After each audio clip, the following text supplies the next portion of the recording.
devoted to education on all levels. That's one of the things I find most refreshing about him. When you read about him, he did not see any difference between a teacher's training college and a great research institution. They were equally important, and he thought they could be under one roof. When he came to be president of the University of Chicago, he was also president of the Baptist Sunday School Association. And that was just as important to him. And so there were these incredible activist Protestant churches. Then the synagogue started to come, and the Catholic Church came. And we had this great tradition of interfaith cooperation. And today we have, and we have black Muslims and we have Muslims. So we have mosques and we have mosques. And so we have, that all contributed, I think, very much to being able to have a different kind of dialogue about race. Because you can see the leadership was on the racial questions was not going to come from the administration of the University of Chicago. It was not going to come from the city of Chicago, which was terrible on racial issues. But the churches, the synagogues, the mosques all together wanted to have a different kind of conversation about race and made a big contribution. And when you talk about the reduction in the size of the population, the Jewish community in Hyde Park was very much smaller after urban renewal. People tend to look at urban renewal and say it was all about keeping the blacks out. But if you look at who got kicked out, white businessmen got kicked out in enormous numbers. The size of the Jewish population was very much, and again, there have been problems sustaining all these institutions. We were left with urban institutions trying to support them with a community that was more of suburban density because they thought that would be more attractive. So it was hard to support all the institutions. Obama's house is rather famously opposite KAM Synagogue.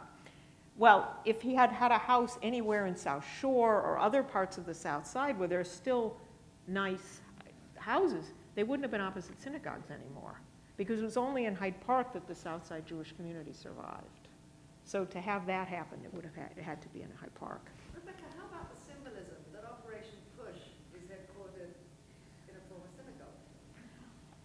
And that Louis Farrakhan lives in Hyde Park? You know, I mean, the question is, how about the symbolism that Push is in the former KAM, and Louis Farrakhan lives down the street? I think it's more than symbolism. It's interesting as symbolism. But I do think that one thing you learn in Hyde Park is to live peacefully with people who have a perspective that is miles from yours politically.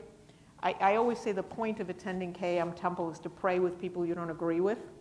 And you do have genuine extremist views in Hyde Park.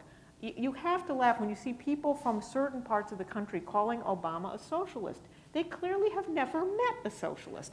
We still have socialists. We still have the last, my father used to say when I was a little girl, I would ask him about Trotsky. He said, oh, Trotsky, he said, Trotsky's dead.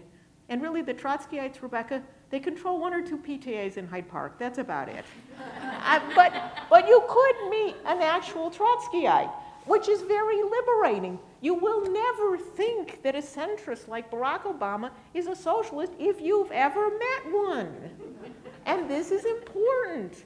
And it's something that we could do. I mean, we tried hard in that last campaign. My old rabbi, Rabbi Wolf, got up there and he really tried to explain to people the difference between belonging to a church where you agree with everything the minister says or you're interested in everything the minister says, which a lot of people in this country don't seem to get. And that, I think, is really the best part of Hyde Park, that you can actually listen to people and live next door to them and have their kids go to the same school as yours that you really, really don't agree with on important political questions. We don't all have to just be Sarah Palining around together. It's perfectly all right. There's nothing wrong with it. It's not unpatriotic. If when you actually need to do your civic duty, you actually do it, who cares what you think? So I see a hand at the back. It seems to me that in the 60s, I do think that some of the strong traditional Protestant groups in the neighborhood have suffered a diminution in their numbers. And the action in the Protestant community, and I'm just observing it from the outside, seems to be in some of the newer churches, the non-denominational churches, and some of the traditional denominational churches do not seem to pack the people in. Although the people who go to those services are still certainly greatly devoted to social justice issues and often disapprove of what I say.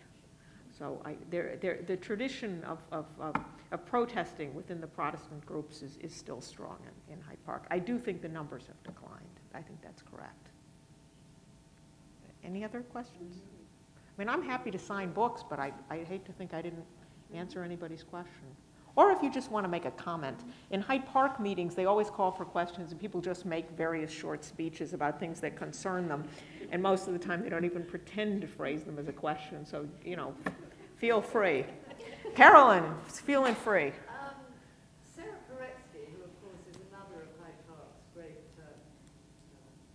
inhabitants, has alluded in some of her books to the role that the dean of Rockefeller at the time played in his support of the abortion reform bill and so on. I mean, that was very critical. Yes, she said that Sarah Paretsky has alluded in some of her books, some of which are set in Hyde Park, they're very good murder mysteries, to the role that the dean of Rockefeller played in liberalizing the rules on abortion. And yes, on issues like that, Hyde Park was always in the forefront, and you found that was a very strong tradition among the Protestants, among the rabbis, among everybody, and a heck of a lot of Catholics too. Were very strong for those kinds of social justice issues. Absolutely true. Well, thank you so much for listening to me.